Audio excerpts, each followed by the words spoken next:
Hi, this is Dr. Kimberley Linert. I'm the author of Visualizing Happiness in Every Area of Life and the host of this podcast, Incredible Life Creator. And today my guest is Ellen Violette. Ellen Violette is a Grammy-nominated songwriter and three-time award-winning book coach, including being named one of the top 20 book coaches of 2022 by Coach Foundation. She helps high-achieving trainers, coaches, speakers, and founders write a professional nonfiction book, make it a #1 bestseller, and use it to make a bigger impact, more money, and leave a lasting legacy. Her company, Books Open Doors, also offers ghostwriting and publishing services to make getting a book out as easy as possible for her clients. Ellen has more than 17 years experience and is the author of 9 books, including 5 #1 bestsellers, and she wrote with Jim Edwards, and she is a contributor to 4 more international bestsellers. She's also a former regular contributor to Publishing Magazine. Welcome to the podcast, Ellen. Thanks. I'm happy to be here.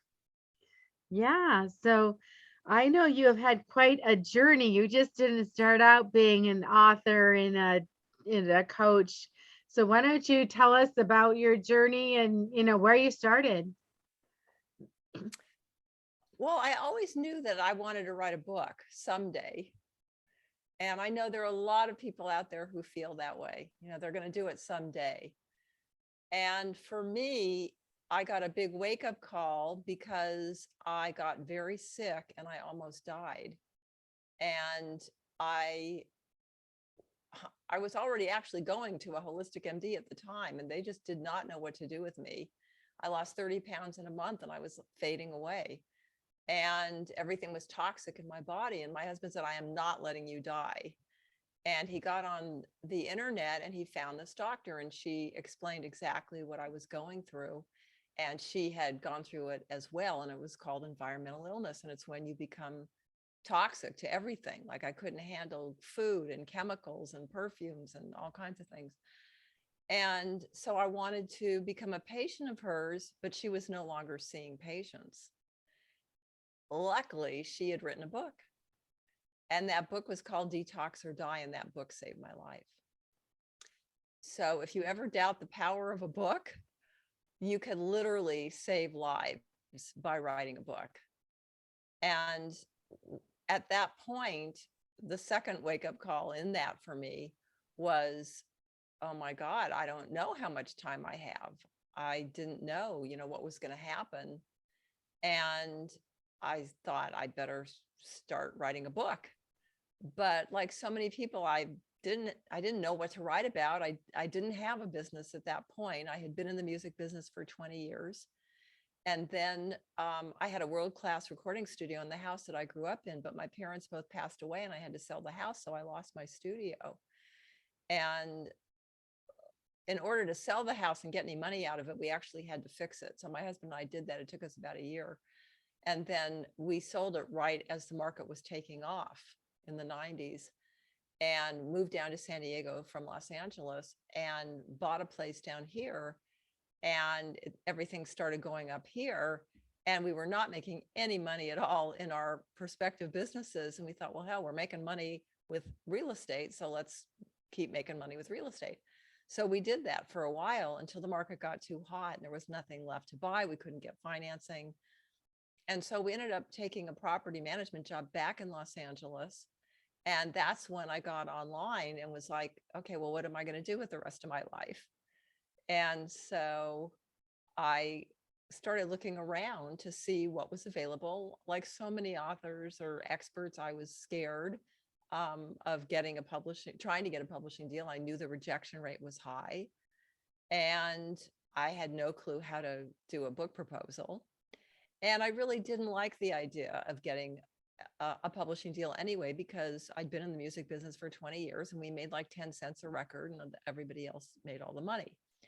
And so I was and am a huge proponent of the creative person getting the money for what they do. And so I started looking around and I found ebooks. And this was 2004.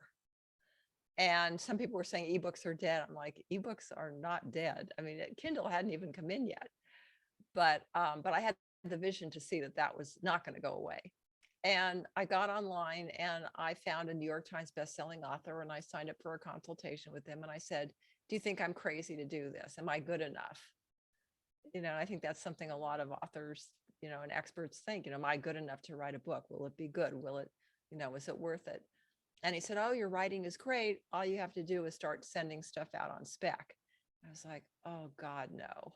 That's what I did for 20 years in the music business. And I mean, I literally had one A&R person say to me and my husband in a meeting, my job is to say no, and your job is to tell me why I should say yes. And then they would play you these songs that artists had written that would never get picked up by an outside songwriter and say, write me something like this. And you're like, oh, seriously, so, and if people think rejection is a big deal with book writing, try being a songwriter, because it's way harder, way harder. But anyway, so I, at that point, I said, okay, well, I don't really want to do that. And then I found ebooks and I was like, this is amazing. I can write books and I can put them online digitally, and I can get directly to my audience, and there are no gatekeepers, and nobody can tell me I can't do this. That's the most amazing thing since white bread. And so I said, that's what I'm going to do. And so then the next thing was, well, what am I going to write about? I didn't have a business. So as I said, we've been buying, fixing, and selling houses, and we were living in them. So I think I said that, but anyway, so we were moving every 6 months. I did a lot of moving in those years. And so the movers kept saying to me, oh my God, you've gotten so good at moving. You're so organized. So my first book I wrote about moving, and I made every mistake that beginning writers make. My title was horrible. And at that point, Dan Poynter was alive. He's no longer with us, but he was the big publishing guy at the time. And I ran my title by him, and he was like, oh, this is boring. And not only is it boring, but I had like 22 steps. He's like, nobody wants 22 steps. So, and it was like how to organize your move to save time, money, and your sanity. Well, as it turned out, that ended up being my subtitle to the final book. But the book ended up being called at that time, The Moving Cure. And they had me decked out as a doctor, in a doctor's thing on the cover and all that. And I was taking a publicity class. I was learning how to do internet marketing at that point. And my coach said, oh, well, you should become the moving doctor. And I said, shoot me. Not interested, even one tiny little bit. So anyway, but my skill that I knew that I knew how to write well. And so I thought, okay, well, how am I going to make a living? That was the first thing. And I thought, okay, well, I'll start doing copy for people. So I was doing brochures and web copy and that kind of thing. I started out as a copywriter. And I quickly became disillusioned with the whole thing, time for money, but worse than that, people wanting to love the copy rather than does the copy sell. Mm-hmm. Right. And so the crowning blow was I had this attorney as a client, and his website was all about him.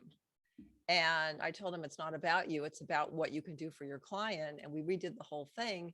And when I came back to take a picture, he had taken it all apart and gone right back to being all about him. And I said, that's it. I'm done. I'm done with this. So, and that's a mistake that so many people make. They want it to be about them, or even, writing a book. Oh, I'm going to write what I want to write. And then they're disappointed when it doesn't sell because they're not writing what their audience wants to buy. So that doesn't mean you can't write something that you love writing, but you have to find that sweet spot between what they want and what you want to say, and what problem do you solve that they're like in a hurry to buy. So all of those elements have to be there.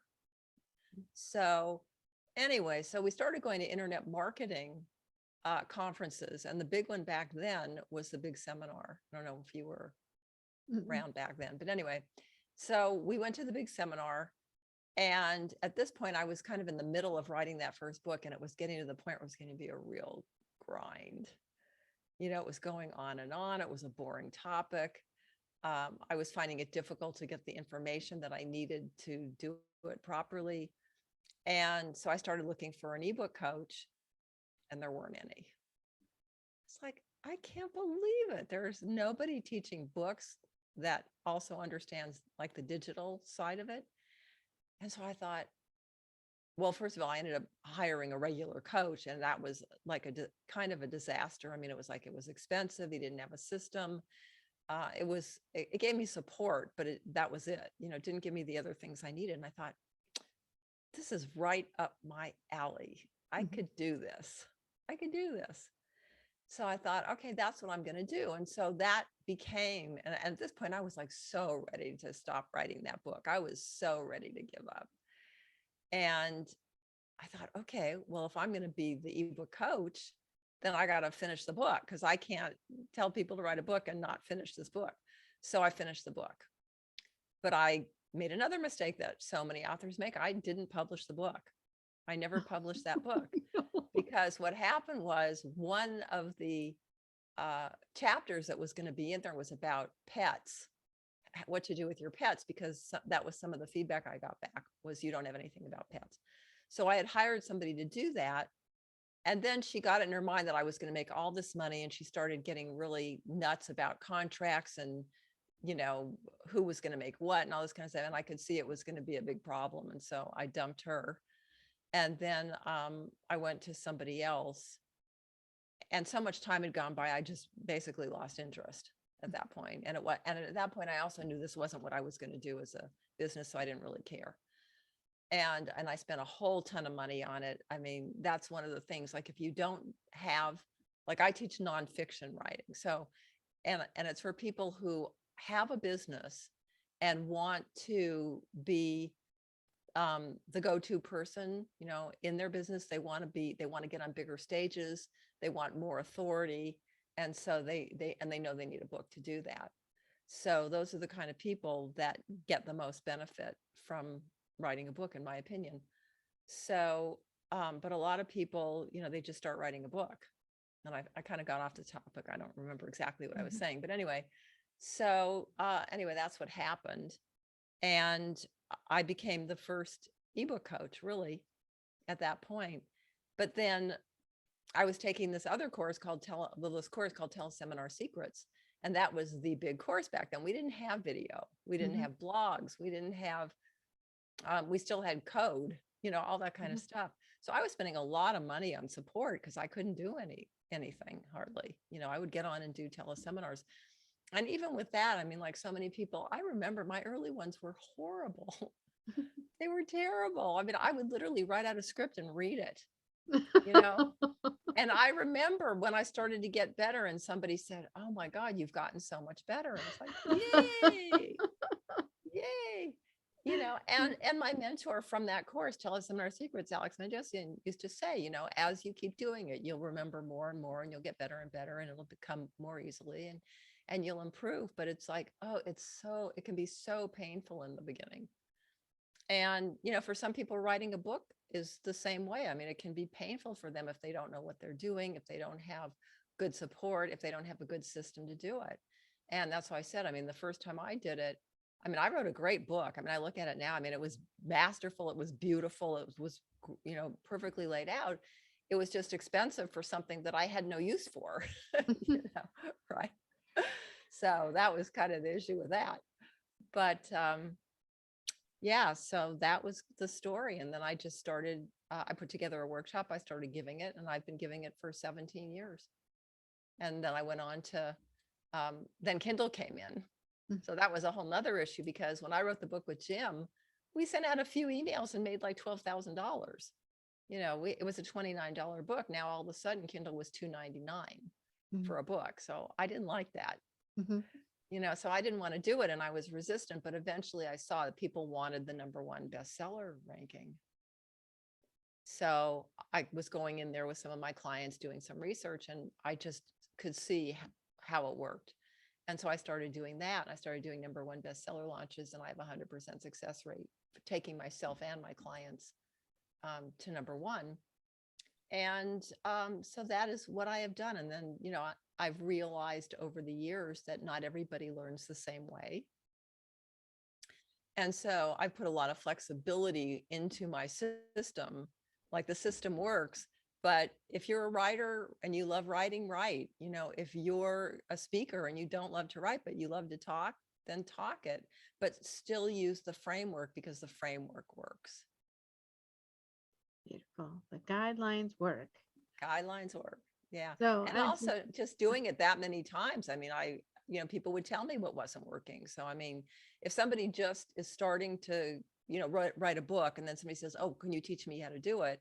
They don't have that years and years and years of experience of people telling you, "Well, what about this? What about that?" It's like I put everything into it because I've had years to develop it. beautiful. So I'm just curious about the similarities between songwriting and writing a book. Is it the Okay. same thing? Are you going for the same goal? Yeah, it's interesting. I think if you have, well, first of all, I know that this podcast is about passion. So I want to say I love songwriting and I love book writing. They're both wonderful. They're very different. But there are things that are the same. #1, if you love to communicate with words, you can do that in both of them. To me, songs are really about quickly capturing the emotion. That's what it is. It's like you come up with a core idea, which is a hook. And in that sense, it's similar to a book, in that you need a title that's a hook for a book, right? So you've got a hook in both of them. But in a book, your subtitle is going to say, what is the benefit that people are going to get from reading this? And then your book is going to be about that. In a song, your hook is what the core idea of the song is. And usually it's conveying an emotion. I mean, there's only a few, right? It's like, you broke my heart. I'm in love with you. I want to be in love with you. Most songs are about that. And so, but it's how do you say it in a way that is unique? And in that sense, it's the same with books. How do you say it in a way that is unique? How do you say it in a way that's going to stand out from the other books? How do you say it in a way that it's going to attract your ideal clients to say, that's the book I need to buy? Exactly. So Yeah. you might have two medical doctors writing a book. Maybe they're both internists, but their books are going to look very different. Yeah. And I actually had a client who was a cardiologist, and we went in to look at his topic. And it was very interesting because the negative reviews were all similar. They were all saying things like, the diets in the other books were too rigid, and this person isn't a medical doctor. I would never listen to him. Well, my cardiologist was a medical doctor, and his diet was less rigid. And so that was the positioning that we took. So a lot of times it's not rocket science. It's just looking at what's already out there, looking at what you do, and then saying, okay, where's the gap? What are people looking for, and where's that gap that I can fill? And that was exactly what happened for me. I saw a gap that I could fill, that I was very comfortable and excited about filling. And anybody can do that. Yeah. And I mean, do you think that anyone who is an expert should have a book so that it'll point to them?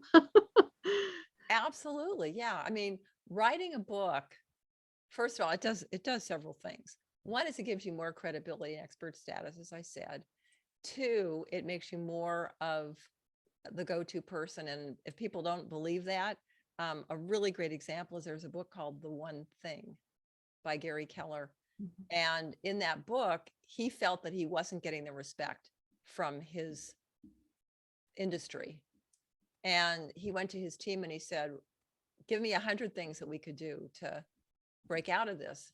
So they did. And then they said, okay, he said, take it down to 10. So they took it to 10.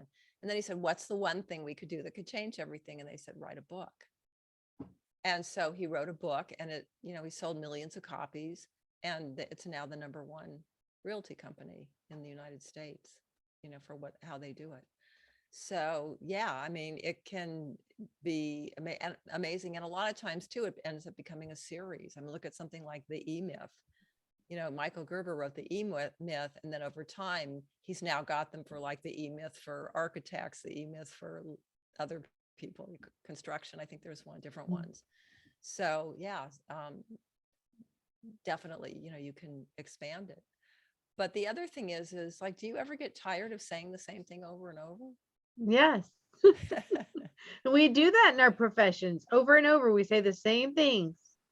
Right. But wouldn't it be easier if you could say, well, on that topic, read my book? Yes, that would be great. Yeah. And not only that, but it gives people a more in-depth experience with you, because it takes them a while to read a book. They aren't going to read it in 5 minutes. Right. Mhm. So they get to read the book, and they get to, feel whether they feel energetically connected to you, whether they like what you're saying. And you can lay out your system, lay out what they can expect to get more of if they work with you, and use that book. And then the other thing is using it, as a business card, because people will throw out business cards, but people don't like to throw out books. No, they don't. Right? They hold on to their books, Right. right? They hold on to their books. So here's a tip about holding on to the book. If you don't make the book long enough, then you won't have room on the spine to put the title and your name. So you want to really, if you're going to do it right, you want to make sure that your book is big enough that you can do that, because then when people put it on the shelf, they see the title of the book and they see your name. And every time they go by there, they're reminded of you. Oh, that's really important. I never thought about that. Yeah. Mine is big enough, but Okay, I've well, seen you got books it. like there's a really famous book that I read called The Power of You, and it almost has like a staple to hold it together. So there's no spine. It's a Right. great book, but there's no spine. Yeah. Yeah. So, again, it depends on how you're using it, what you want to use it for. And then the other thing is you can use it as a lead generator online as an ebook. So there's active money and there's passive money, right? So one thing that works really well is a free plus shipping offer. So that's where you offer the physical book, and then you get people's shipping address. But now even people like Frank Kern said, screw that. I'm just going to charge $5 and give them the ebook. So, I mean, there's no fast rule for how to do any of this, but you can make a lot more money when you use it as a lead generator, in the sense of, going to networking meetings, handing out books, just being seen as the expert. When you do a free plus shipping offer, it's more of a passive, like you can put digital products behind it, lower end products. But the good thing about that is that you can then use some of that money to advertise. And so then the more money you can put in from the more sales you get, the more you can advertise. It's like a self-fulfilling, positive, what's the word I'm looking for? I can't think of the word, but anyway, so you start making more and more sales, you get more and more leads. And then the leads are what you really want to make the big money on the back end. So I bet a lot of people would like to know, since you have 100% success, how do you create a bestseller? Okay. The way you create a bestseller is by creating the foundation. Like, we create the foundation for a bestseller when people come into my 3-day bestseller program, which is a writing program. It's not a launching program. Now, if people come into the launching, then I have to take them back and do some remedial work to get them to there. So it's exactly what I said. You have to know you have to figure out who your ideal audience is. You have to figure out what problem you solve. You have to figure out how to position it so that it stands out from the other books and gives them exactly what they want. And then you have to understand how to communicate it. And that's what I help my clients do, is finding the right way to communicate what they're doing. And then there's some little things that are actually big things, but people don't think about. Like, the whole reason to write a book is you want people to take the next step with you. right? You want to get them into your world. And I would say, so, I mean, I hate to give an exact number, but 80-90% of the authors that I talk to who come to me and they've already written a book or they're in process, they haven't even thought about what their call to action is. So, when I say to them, well, what do you want people to do after they read this book? I don't know. And I said, well, what are you teaching? And then we have to work on, okay, what's going to be the best thing to send them to get them off of wherever they are. I mean, what if they went to Amazon and they bought your book and they don't know you from Adam? You've got to get them into your world. You've got to get them onto either your email list or into a Facebook group or something. You've got to take them somewhere. So that's really important. But again, if you set your book up to be a bestseller, here's the thing: you can't write it and they will come. That doesn't work. You have to market your book. But if you've set it up properly, it's not hard to become a #1 best-selling author because you've created it that way. You've created it knowing what the audience wants, knowing that you are confident about what you're teaching, knowing that it works. I had somebody come to me recently and he wanted to work with me. And I said, you're not ready. He hadn't worked with a single client yet. So I was like, no, you need to work with some people and you need to work out what your system's going to be. And you need to make sure that it works.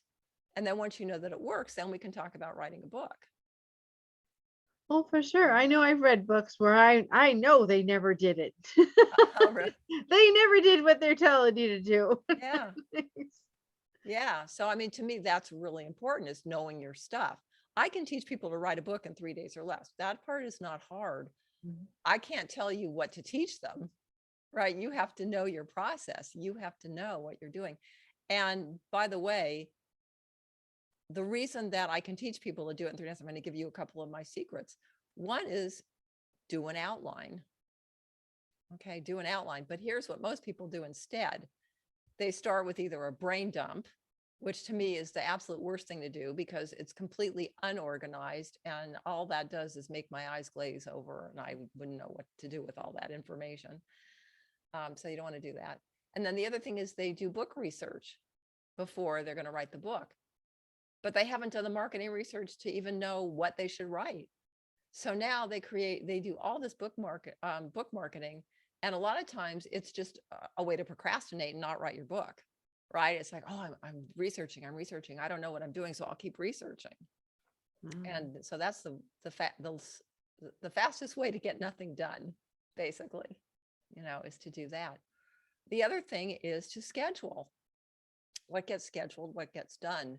And one of the things that I see for people, and this boggled my mind, 81% of people want to write a book and less than 2% ever will. And that's a huge number. I know, but wait, it gets better. And of the 2%, only 3% ever finish. Is that mind-boggling? Many people begin writing a book and never finish it. Never finish. And here's the thing that I have found, just observing authors, working with authors, is that when authors take a long time to write a book, they lose interest. And one of the reasons they lose interest is because they're growing, right? If you're a lifetime learner and an expert and you're constantly growing and changing and learning, they'll say to me something like, well, I'm not the same person I was last year when I started this book. I don't want to write this book now. I want to write this other book because now they're excited about what they're learning now or what they're doing now. And so that's why, to me, it's so important to do it in a very short period of time so that it gets done. It gets done and it gets out so people can learn from where you are now and then write another one when you get to next year, if you're in a different place and you feel to do that. But that's what happens, is they lose interest because it just drags on too long. And so that's one of my secrets, is I have a system and a setup so people write it quickly. And that's how everyone wants things these days, right? Yeah. Fast and efficient. Yeah. And it works. I mean, I don't know of any of my clients. I take that back. I had one client who took 5 years to write her book. But in her case, it was like, she felt like she had to grow to a certain point before she could write what she wanted to write. I can lead people to how to do it, but I can't make them if they've got some mindset about how it should be done or how, what they have to know to do it. But yeah, but to me, having a book is the best thing to do when you have a system that works. And not only that, but how many things do we do that go out of style so fast, right? We're still reading books that were written hundreds of years ago. They're not going out of style. Uh-huh. That's You know? true. I have some really old books I've been reading, so Yeah. that makes total sense. Yeah. But So, this thing about passion, mhm. one of my mentors says, and I love this. I don't know that I completely agree, but she says, she loves her business, but her business is not her passion, because passion is like out of control, unbridled, like you're almost crazy, like crazy in love, passion or whatever. And I do understand what she means in the sense that I love writing books and I love my business, but there's something that's, for me, writing songs, it's like when I'm in the zone and I'm writing a song, it's like my religion. I can't explain it, but it's just, it's this experience that just, lights me up in a different way. But when I started my business, I knew nothing about entrepreneurship. I did not have a clue. And I got in at a time where it was easy because there wasn't a lot of information out there yet. And people were hungry for it. And I didn't have to be good at marketing. I just had to show up and teach what I taught. And that was it, until it didn't work anymore. But now it's a totally different ballgame. And so the thing of it was that I kept thinking, oh, it'll just be a couple of years and then I'll get back to my songwriting. Oh, it'll just be a couple more years and I'll get back to my songwriting. And this just kept going on and on and on.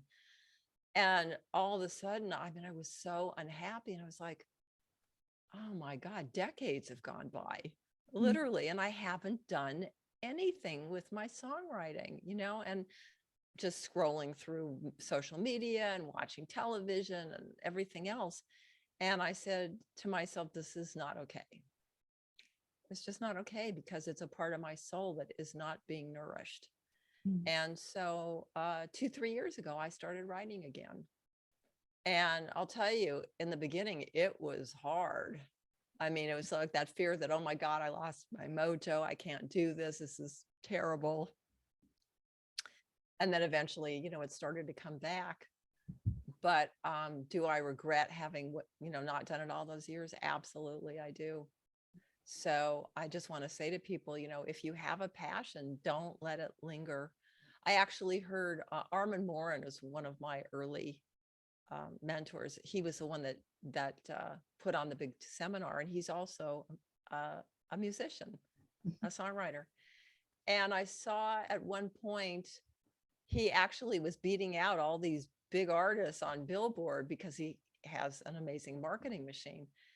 And he said, if you have a passion, then do it on the weekends.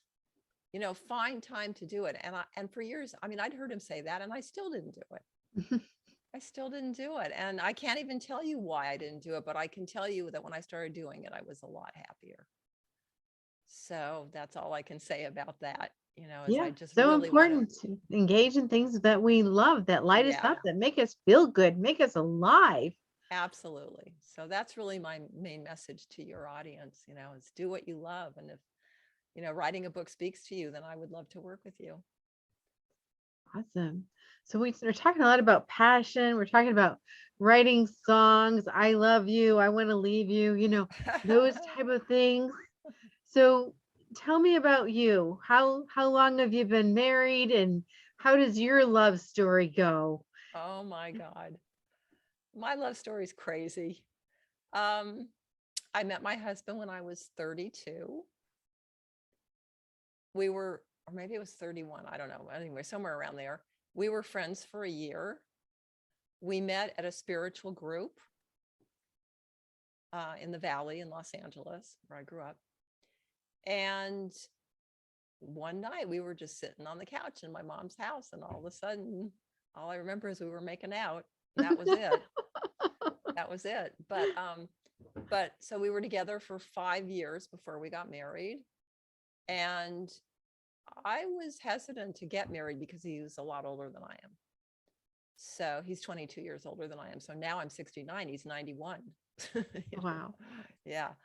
And we've been together more than half my life, you know. But at that time, I was heavily into the songwriting. And I said to him, this is my life. And if you want to come along, great. And if not, adios, because this is what I'm doing. I had gotten out of graduate school. I had gone 2 years. I had one more year left. My parents thought I was crazy to leave. I had a wonderful boyfriend who was just totally the wrong person for me. I loved his family. So when we broke up, I wasn't just breaking up with him, I was breaking up with his whole family, and it was devastating. But I had become agoraphobic because I wasn't living my life. And I actually ended up in therapy. This is kind of an aside, but I ended up in therapy. And it was my therapist who said, I think you'd be a great songwriter. And I was like, really? Because that was not even in my consciousness. I come from a professional family. That was ridiculous. But I lived right down the street from UCLA. And so I went and I fell in love with it. So by the time I met my husband, I was like adamantly like, this is my life. This is what I'm doing. And he was like, cool, okay. And so he went to audio recording school and learned to become a recording engineer. And we had a blast for many years doing that. Yeah. But we've been through a lot. We've been through a lot. I mean, when you get older, things start happening, you know.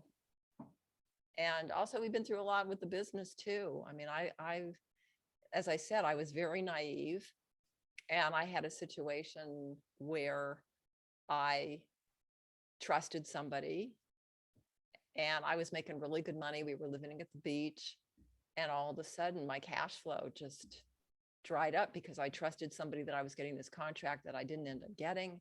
And we ended up evicted. And so we've been through eviction, we've been through homelessness, we've been through bankruptcy, and we've been through all the normal entrepreneur horror stories, you know. But we've been through them together. And a lot of my songs are about him. Yeah. Oh, that's yeah. beautiful. Matter of fact, my Grammy-nominated song was about him. It's called I Could Get Used to This. Yeah. Really, written, really yeah, nice. written in the earlier years. Yeah. So yeah, he was my muse, you know, for many, many years. He still is in some ways, but it changes. It changes when you've been together as long as we have. So what causes that stickiness? You know, a lot of people want to know, how do you keep it together? Because obviously you've been through a lot of things, and a lot of those things you talked about would definitely split people up. Absolutely. But you guys had some kind of, I call it stickiness, that kept you right next to each other. Yes. Is there anything you can share that you think helped with that? Oh, absolutely. 1, you don't go to bed angry. 2, you communicate your feelings. I mean, one of the things that made me fall in love with him, I remember one time I don't even remember what I said or what I did, but he looked at me and he goes, Ellen, you are getting on my nerves. I was like, oh my God, he actually told me that. I thought that was great. You know, we have a lot of humor, you know, we laugh at situations that other people would probably start throwing knives at each other. You know, we've learned to just laugh. And part of it is acceptance. Like, I'm kind of ditzy, you know, I mean, in the sense that I can be disorganized, you know, I'm a creative person. I mean, I can be disorganized. I can forget things, believe me, all the time, and stuff like that. And he's more like, he wants, you know, things to be ordered or in a certain way or whatever. Just the other day, he was standing next to me at the kitchen sink, and he's got this, I don't know, I think it was a plate and a spoon, and he's got that look on his face. And I go, what? And he goes, I need to wash these. And I go, why do you need to wash them right now? And he says, because this is my spoon and my dish, and I use the same one over and over. And I said, well, tough shit. Here, use a new spoon and a new fork and get out of here, you know. but he'll get really, you know, focused in that way, like it's done a certain way. And I'm like, nah, whatever, you know.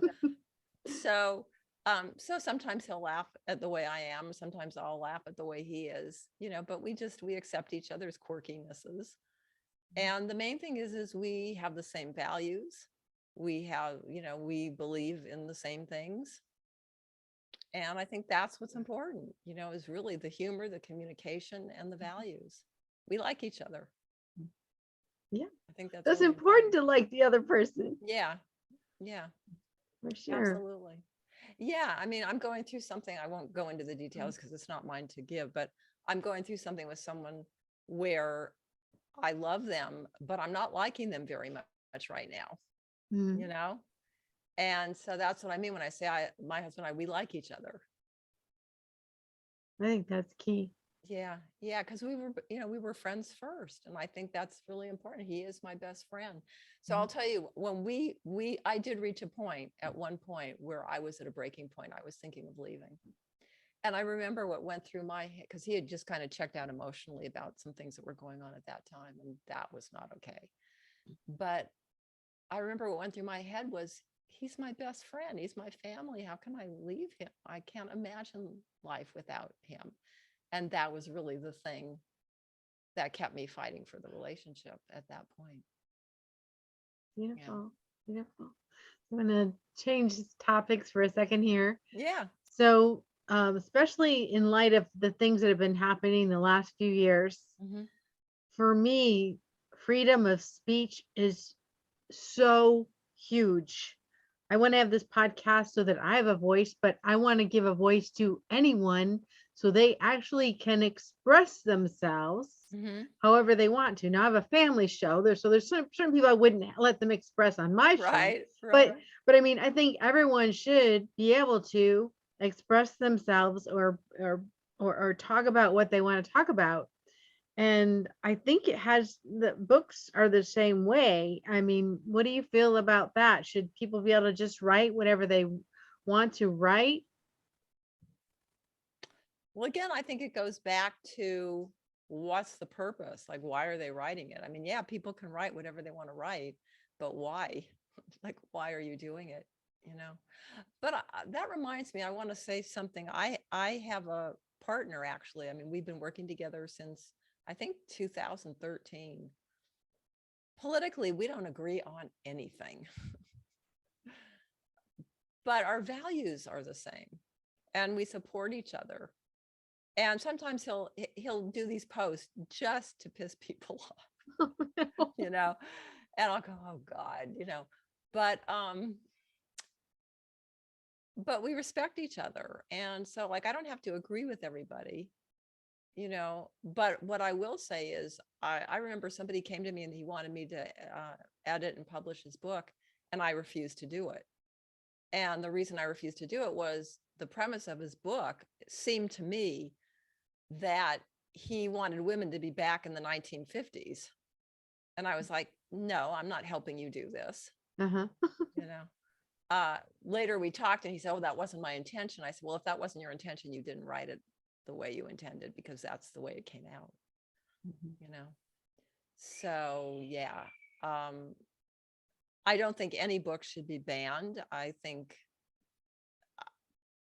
don't want to get into a big political discussion, but I'll just say, when people start, when politics runs over into people starting to ban books, look out, because that's what happens when authoritarian regimes emerge, is when they start trying to uneducate people and ban books and all this crazy stuff.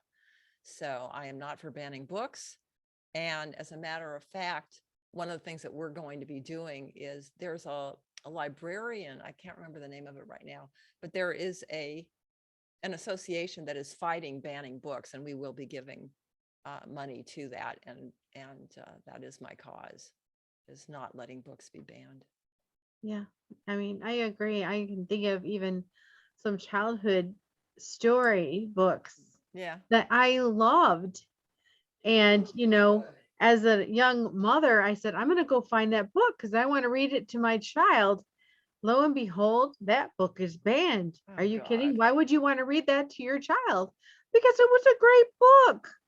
Yeah, I mean, it's getting crazy. I mean, some of the things like, oh, the Disney character is actually gay or something, Oh, it gets ridiculous. So, I agree. I mean, there should be a platform for, people to express themselves. No, I may not agree with a lot of people what they what they're saying, but to be able to let one group or one person be able to squish the voices of another group, I think is totally wrong. Yeah, I would just say that there's a difference between like fact and opinion. And I wish that that were more clearly defined. Like when somebody is writing an opinion piece, that's fine. If somebody's writing a nonfiction book, that's fine. Just be clear about what it is so that people are not misled. Yes, I love that. I love that too. So if people wanted to work with you, tell us where they can find you and what services you have available. Well, thank you for asking. They can find me at booksopendoors.com, booksopendoors.com. And then we have a Facebook group at facebook.com/groups/Books Open Doors. And what we have is there's the coaching and there's author services. So we do have a ghostwriting division. We have publishing for self-publishing people who want their own imprint. And the reason is that when we talked about this earlier, is I didn't like people taking my publishing as a songwriter. And so I swore I would not take other people's publishing. So I help people who want their own imprint, who want to self-publish, walk them through the process, but I do not take publishing. Okay, I want to make that really clear. And but we do, my signature program, it starts with the writing, which is the 3-day bestseller program. And from there, people can have us, do the publishing, editing, formatting, book covers, the whole deal. So they don't have to go running all over the place trying to find different people to do every piece and then worry whether they're going to do a good job. So we've been doing this a long time. And then if people want to do a free plus shipping offer, I'm just opening that up this year. So they'll be getting a really good deal on that one because I still need testimonials for that. Mm-hmm. But yeah, so that's really what we do. It's really shepherding people through the whole process so that they learn how to write books quickly, professionally, have them published so that they're seen, they're visible, and that they can use them as a jumping off place to become a #1 bestseller, to get on bigger stages. I had one client who wanted to get on stages in the worst way, and he just could not get on. And we did his book. We made him a #1 bestseller in 6 categories. And in less than 2 months, he was on his first summit stage. Wow, that's awesome. Yeah, I've had other people. I have a client who was on the bestseller list for 3 years. That's my longest one. That was amazing. It was very niche book. But he took his book to an event with Kevin Harrington, and Kevin saw the book, loved the book, brought him on stage. They talked about his book for almost an hour, and he ended up mentoring with Kevin. He got offered an all expense paid to Singapore to speak. And he was already coaching, consulting with corporations. And now he just says he just makes more money than he ever made before. And now he's written a second book. So, that's the other thing is once you learn the process, you can do this over and over and over. And the more you do, the more credibility, but also it's such an easy way. Let me just say this, people don't realize it's like once you learn the process and you know how to make your books a #1 bestseller, it is such an easy process to use to grow your email list. Mm-hmm. And therefore grow your business. And it's just a positive cycle. It's like every time you do it, it just gets bigger and bigger. I had a client come to me earlier this year. He was spending all this money on AMS ads and Facebook ads and all this stuff, and he was losing money left and right. I said to him, and he had already launched his book before. And I said, well, why don't you do a book promotion? A promotion and a launch is the same thing. It's just one is a new book and one is a book that's been out a while. So we did the promotion and bam, he sold books. I don't remember exactly how many he sold, but the point is that it works. It's like once you know how to do it, it works, and it works every single time. And that's what I love about it. I love the consistency of it because I know how many things have I tried to do where it didn't work. more things that I care to even talk about. Yeah. Once you find that silver bullet, you just keep it, you just hold on to it. Yeah. And the reason that is because once you've got it set up right, there are all these announcement sites. There's a whole cottage industry that grew up around Kindle. And they've been growing these lists for years. So even if you have no list of your own, we can start by putting them in their lists. And we can also put them in the right groups. And we just have a process that works. I have a great team that does this. I don't even know how they do it. They won't tell me because they have their secret sauce, but it works.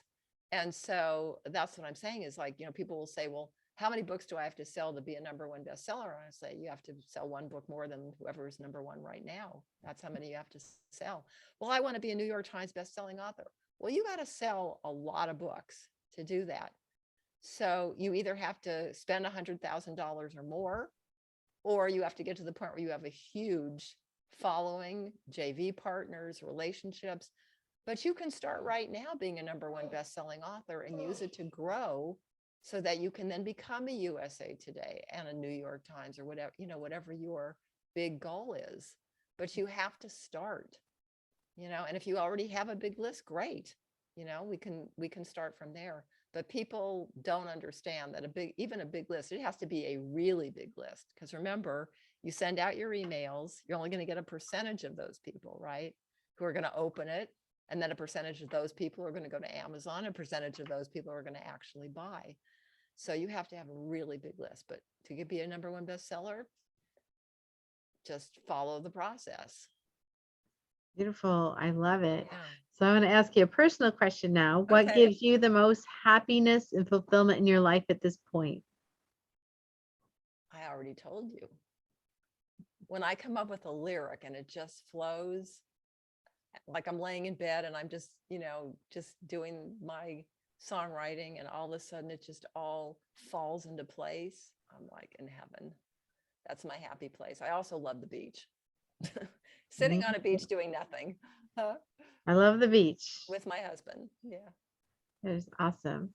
Well, thank you so much for being on the podcast today and for sharing all your wisdom and ideas about book writing. And maybe we'll get a lot more people to start writing a book now that they know there's a system. Yeah, I hope so. I hope so. If you have a business and you know how to get a transformation to people, don't wait. Don't wait for someday, because you don't know. Beautiful. And I have one last question before we finish. Okay. What is your best advice on living an incredible, amazing life? Follow your passion. Beautiful. But I want to say something about that, because I know, like, even my health coach says, follow your passion, but we still sometimes have to make a living, right? So following your passion doesn't always mean like just, throw everything else out and go follow your passion. Sometimes you have to create a plan, or you have to create a way to pay for it, right? So do that, create your plan. Make sure that it's not just a dream, but it's a goal. And it's a goal with steps so that you can get there. All right. Well, thank you so much, Ellen. Thank you. We'll talk to you again soon. Okay.